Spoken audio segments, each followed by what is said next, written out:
চাঁদার পাশাপাশি বিএনপি এখন সাদা পাথরও খাচ্ছে, খেতে খেতে একদম মরুভূমি বানিয়ে ফেলেছে। ভাগ্যিস ব্রাজিলে বিএনপি নেই, থাকলে তারা গোটা অ্যামাজন জঙ্গল খেয়ে মরুভূমি বানিয়ে ফেলত।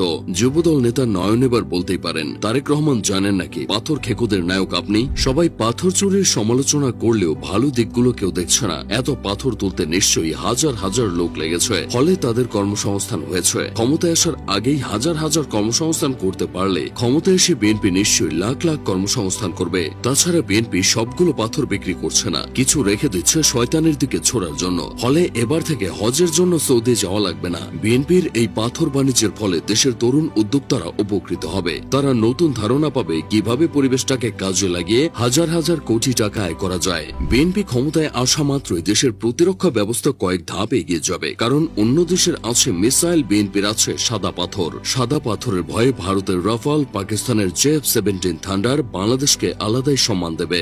এত গেল আকাশ পথের শক্তি, নৌপথেও বিএনপি বাংলাদেশকে সেরাদের সেরা করে তুলবে। কেননা শামসুজ্জাহান দুদুর মূত্র বিসর্জনের সামনে টিকবে এমন সাবমেরিন এখনো আবিষ্কার হয়নি। সংবাদ বলছে মোট 10,000 কোটি টাকার পাথর চুরি হয়েছে। কেন 8,000 কোটি বা 12,000 কোটি না হয়ে 10,000 কোটি টাকার পাথর চুরি হলো তা কি ভেবে দেখেছেন? কারণ 10,000 কোটি থেকে 10% বের করতে সুবিধা হবে। 10% প্রসঙ্গে দেশনেতার কথা মনে পড়ল। এটাও মনে পড়ল একমাত্র তার হাতেই দেশ নিরাপদ। শীঘ্রই তিনি দেশে ফিরবেন। বিএনপি কর্মীরা তাই স্লোগান দিচ্ছে, মামাটি ডাকছে, তারেক রহমান আসছে। প্রশ্ন হলো, গত 16 বছর কি মামাটি ডাকেনি? তিনি পৃথিবীর একমাত্র দেশনেতা যিনি 1.5 যুগ ধরে নিজ দেশে নেই। তিনি প্রবাসী, তবে একটু ভিন্ন ধরনের প্রবাসী। সাধারণ প্রবাসীরা দেশে টাকা পাঠান, কিন্তু তিনি উল্টো দেশ থেকে টাকা নেন বলে অনেকে মনে করেন। তাছাড়া তারেক রহমান হলেন সেই বিরল ক্যাটাগরির দেশনেতা যিনি এখনো নিজ দেশেরই ভোটার হননি। 2008 সালে তত্ত্বাবধায়ক সরকারের আমলে প্রথমবারের মতো ছবি সহ ভোটার তালিকা তৈরির কাজ শুরু হয়। ওই সময় তারেক রহমান লন্ডনে ছিলেন, তাই ভোটার হতে পারেননি। লন্ডনের নির্বাচন অফিসে এসে তারেক রহমান ভোটার হতে পারবে, এজন্য তার স্বাক্ষর, চোখের আইরিশ ও 10 আঙুলের ছাপ বাধ্যতামূলক। এখানেও 10।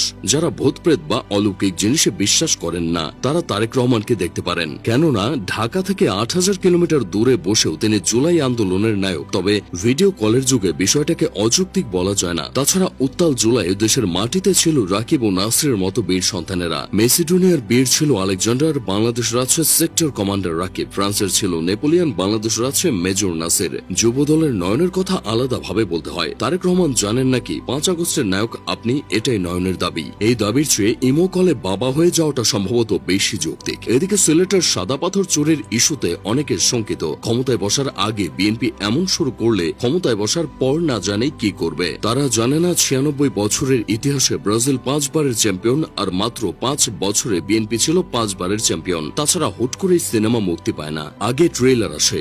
বিএনপিও সম্ভবত মূল সিনেমার আগের ট্রেলার দেখাচ্ছে। একটু গভীরভাবে চিন্তা করলে বুঝবেন, জীবন সঙ্গিনী হিসেবে আমাদের সবার জীবনে একজন বিএনপি নেতা বা নেত্রীকে দরকার। কেননা যারা পাথর খেয়ে থাকতে পারে তারা আমাদের জীবনের সমস্যাগুলো খেয়ে ফেলবে। তাই আজই বাড়িতে জানিয়ে দিন, জীবনসঙ্গী হিসেবে বিএনপি ছাড়া কোনো কথা নাই।